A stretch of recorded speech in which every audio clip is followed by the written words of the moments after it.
What's up, YouTube? Bayview Bud back with another vehicle video. Figure I'm kind of rolling on the vehicle train lately, so I never got around to doing a video on my Tundra 1794 edition. I've wanted to do like sort of a review video on it. I bought it back in February, and honestly, even though the gas prices are crazy, I'm really pleased with my purchase. So I thought I'd just do a video, an overview video of the whole truck, kind of front to back, what I think of it so far after my like 3-4 months of owning it, just in case anybody else is thinking about picking up a Tundra. Now, me myself, I've been a Chev GM guy my whole life. I've always had Silverados and Sierras. It really took a lot for me to sway over to another brand, and honestly, the real change for me was brought on when I was actually in Toronto. I swung by the Bass Pro Shops in Toronto. This was back in 2018, and they had a white 1794 edition parked out front doing an advertisement for the local Toyota dealer. And I looked inside it and I was like, holy shit, man, the interior on that truck is nasty. And that really planted the seed in my mind. So when the time came and I decided I was going to buy a new truck, that was what I initially set out looking for. So they are hard to come by, at least up here. Right now with the shortage of vehicles, it took me a while. There was only 2 available in the whole city. And other than that, I would have had to drive 4 or 5 hours. So I got really lucky on this one. So I'm going to go over the whole truck front to back, inside and out, and kind of give you my opinion on it. Well, mine's a 2018 1794 edition. So the 1794 edition, it's marked with these badges on the sides of the front doors. Mine, I did purchase it. It came lifted with the 35-inch tires and the 20-inch DX rims, or XD, I should say. I don't know if I'm saying that right. KMC XD. I guess KMC is the brand. So they're a little dirty right now. The truck's dirty. It rained yesterday, and I do live on a dirt road, so I do apologize. But yeah, the main difference with the 1794 edition is just the trim level. So it does come fully loaded with every option available. I'm sure the new ones probably have some more up-to-date stuff, but for 2018, this truck was fully loaded, had every option available on the Tundra at that time. As well, the 1794 edition. For those who don't know the origin of the 1794 edition or what it means, so in Texas is where the plant is located that they build the Tundras for North America. And their plant sits on what used to be a ranch. When they bought the land, the ranch was actually founded in 1794. So the 1794 edition is a tribute to the ranch where their plant currently sits. So you will notice throughout the truck, it's very Western inspired, which is what got me hooked. So I'll go ahead and I'll go through the interior of the truck and some of the features. Right, so the first thing you'll notice on the 1794 edition is the brown leather with the contrast stitching. So you kind of have like a white beige stitching, and then the wood grain accents throughout the interior. So it does come with the 1794 stamped into the seats, which is super classy. I always love that. And the seats are air conditioned and heated as well. So you can see these perforations. That's for the air, the cooled seats. So the one thing I actually didn't even notice initially about these seats, I assumed they were completely leather, but they do have these nice suede inserts along the sides, which honestly, it's super cool. It kind of blends right in. You miss it if you don't really pay attention, but I really like that. That's a nice little touch. And I find, honestly, these little side pieces of the leather, it almost looks like they tried to go with like a snakeskin type of scale pattern. You can see it's starting to wear down a little bit here from me sliding in, so I gotta watch that. One thing it does not have, which some of the other trucks from this year did have, which I'm a little upset about, or I shouldn't say upset, it is a little disappointed for the cost of this truck, is that it doesn't have wireless charging in here. You can buy an adapter and put it in yourself, but I think when you do lose the 1794 badge on the center console, which I don't know, I'm a sucker for that kind of branding and stuff. So that's one thing it does not have that I'm a little bummed out about. But other than that, man, the interior of this truck is absolutely gorgeous. Like I said, contrast stitching, the brown leather interior, you got a sunroof, you got Indash navigation, you have a JBL sound system, you got the tweeters up on the doors. Yeah, it really is as loaded as you can possibly get. You know, I'm not a huge fan of these shifters on the trucks. I'm an old school guy. I like the column shift, but it is growing on me. The one thing this truck does have, which I find really neat, is it does have radar built in. The unit's located up here at the top of the windshield. There's actually a camera in there. So when you set your cruise control, it actually will, like a Tesla, it'll feed off the traffic in front of you, and it'll slow down or speed up accordingly with traffic. So that's a really cool feature. Some of the buttons and switches you have down here, you got your mirror control, you got your light for your cab light inside, your outer cab light. This is your automatic high beams. So that's honestly probably one of my favorite features. At nighttime when I'm driving out here on the back roads, the high beams will just kind of turn off when there's oncoming traffic and then flick back on.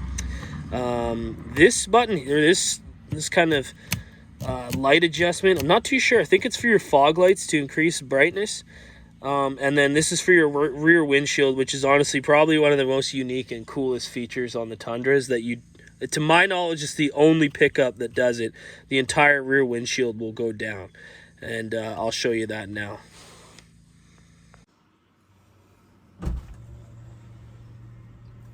So it's pretty wicked. Once you get the sunroof going in the rear windshield, you get a lot of airflow through the cab, which is nice. So the Indash, the infotainment system, is pretty basic, I would say. You've got your nav, you've got your audio, your phone, your text, your eco, which honestly just really displays your gas mileage. And then you've got maintenance, which this is actually a cool feature. You can actually punch in like when you changed your brakes, when you rotated your tires, battery, etc. And then the truck will notify you when it's time to do that again. So you can see here the engine oil is lit up. So I actually just did an oil change the other day. I just need to reset the light. But yeah, that's kind of cool. I haven't seen that in any other truck before. The nav is pretty great. It's honestly my first vehicle with built-in nav, so can't complain about that. The audio, the sound is great. Honestly, for the JBL system, I was expecting it to be a little louder. You know, when it's fully cranked, it's loud, but it's just not as loud as I would expect for a sound system of that quality. So that's the one little thing I have to say about that. So over here on the right side of the steering wheel, you've got your traction control, your parking assist. So this will, you know, the sensors will start to go off if you get too close to something. And then your tow and haul, and then your trailer brake output as well over here. Below, you've got your USB, auxiliary. I'm not quite sure what the security feature is here. And then you got 2 cigarette lighters, which I'm a firefighter out here, a rural firefighter, so I do have a light set up, a green light set up in the cigarette lighter there. And then here you've got all your climate control. You can sync it. You got your seats, air conditioned and heated, and then your 4-wheel drive settings as well here. So the in-dash here, you can really you can access a lot of information on here. So you got your, I'm in Canada, so it's kilometers. So you've got your liters per 100 kilometers, your fuel economy. You've got your trip distance, trip time. You can have your speedo on here with your estimated fuel range, time until rest. I still haven't quite figured that out. I think it's based on how long you've been driving. One cool feature I noticed, I was just kind of dicking around, and I hit the shoulder a couple times, and it actually popped up and said time to rest. So I guess it'll track your driving habits, and if it feels like you're dozing off or falling asleep, it'll actually notify you to pull over and get some rest. So that's it for the first section. This is your nav, so it's a built-in compass, tells you what direction you're heading. This would be your music, so when you have something playing and you're driving, it'll display the artist, the album, etc. This is your cruise control and your lane departure. Sorry, this keeps popping up because the truck's actually not started. I don't know, so weird. So this is what pops up when you need an oil change. So I do have to reset it. I haven't got around to it yet. And then you can access all your different settings here. So your lane departure, honestly, rear cross traffic, blind spot monitor, etc.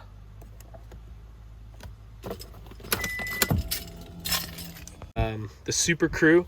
So the back seat is massive, which is a good thing. It's a nice feature when you know, I rolled down to the casino with a couple of the boys a couple weeks ago, and everybody fit perfectly comfortable. So, you know, you've got the center console for drinks in the back seat there. Yeah, overall, one of the roomiest trucks I've ever been in. One of the things I love most about this truck is honestly their attention to little details. So if you notice here on the floor mats even, you've got your little fasteners holding the carpet in. They're like bullet casings stamped with 1794 edition on it, which I thought is really cool. And then you've got like the rope theme going around the outer edge of the floor mats, as well as the kind of matching carpet to the interior colors. And then you got your logo stamped again in the middle there. So all the carpets, even the front floor mats, they all have those little bullet casing pieces, which I find is a really, really nice feature. So again, mine is lifted with 35-inch KMC XD rims. 35-inch tires with 20-inch rims. Now the lift is from the factory. It sits pretty high. And honestly, I think that's good enough. I've had some really lifted trucks in the past. This one looks like a beast, just the way it sits with the 35s on it. I'll show you from the front here. So, I mean, next to the Prelude, it really looks like a monster, but it's a pretty imposing figure. It's got a real wide front end on it. I think it looks nice and mean. This is my favorite version of the Tundras in terms of their front end. I'm not super sold on the new ones. I really love this body style. I think this truck looks perfect. On your mirrors, you do have your turn signal and your blind spot monitoring light here. That'll appear when there's someone in your blind spot, and it'll flash if they're right close, telling you not to merge. So I do like how the rear bumper is color matched. I almost kind of wish the front one was as well, but I really like the rear end of this truck. It's a really nice look. You can see kind of a little aggressive with the tires sticking out there. Yeah, the bed of my truck's a bit of a disaster right now, but it does come with a spray-in liner. The tailgate assist when it drops, so it doesn't come crashing down. Yeah, overall, it's got the 5.7 in it. So it is a powerhouse and a gas guzzler. So if you are looking for a truck, just be aware that this is probably the least fuel efficient of all the trucks on the market right now. That being said, you know, everyone warned me. They said, buddy, those trucks are gas hogs, you know, she's gonna guzzle. And it does, but I will say, when I drive it just normal, which is pretty much always, I baby it because of the current gas prices, I am averaging here, again, it's liters per 100 kilometers. I can get it down to 13.5 liters per 100K, which is actually phenomenal for a lifted truck with 35s running a 5.7 liter V8.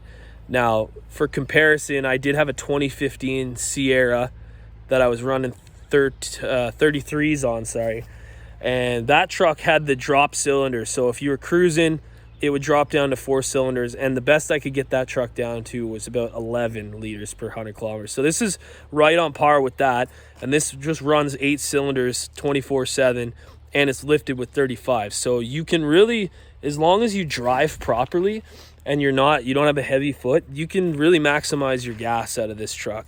Now I fill it and I get about 650 kilometers to a tank, which is pretty damn good for a lifted full-size pickup. So overall, honestly, couldn't be happier with this purchase. I love this truck. Honestly, don't even want to put mileage on it because I want to keep it for as long as possible. But then again, I also love driving it. So it's a catch-22. Oh, one thing I forgot to mention, it does come with LED headlights, which are super bright and awesome.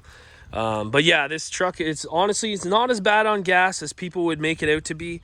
But one thing I will say is driving this truck, you can feel how well built this truck is. I've had trucks in the past that were new from the dealer and things were already rattling and I was having issues. This thing feels solid as a rock. I've heard of Toyota's reputation. This is apparently the most reliable truck on the market. And that was one of the factors that led me into buying this truck, as well as the resale value. These trucks, specifically the 1794 edition, they hold their value like crazy. Actually, I did see a 2014 going for about 42,000. Now mine is a 2018. I picked it up for 54,000. I think brand new these trucks run about 85k. So they are not cheap, but you do get what you pay for, and the build quality is there. The interior styling is there. It's arguably, in my opinion, the nicest interior you're going to get on a truck. And I've sat in Ford Platinums, Denali's. They're all just lackluster, man. They're all black, black or gray. Like this interior is absolutely gorgeous. You can see the craftsmanship and the creativity in the interior of this truck. So if you're looking for a luxury truck that you can beat the shit out of and never have to worry about it breaking down, this is the best of both worlds. The only thing you're going to compromise with is the gas mileage. So keep that in mind. If you have any questions or anything that you think I missed, drop a comment in the section below. Yeah, man, Toyota trucks. Never thought I'd own one. Super happy that I bought one, and love driving this thing. Let's just pray the gas prices drop, or I'll be driving this thing to bankruptcy, I guess. So we'll see how it goes. Anyways, I'll catch you guys on the next one.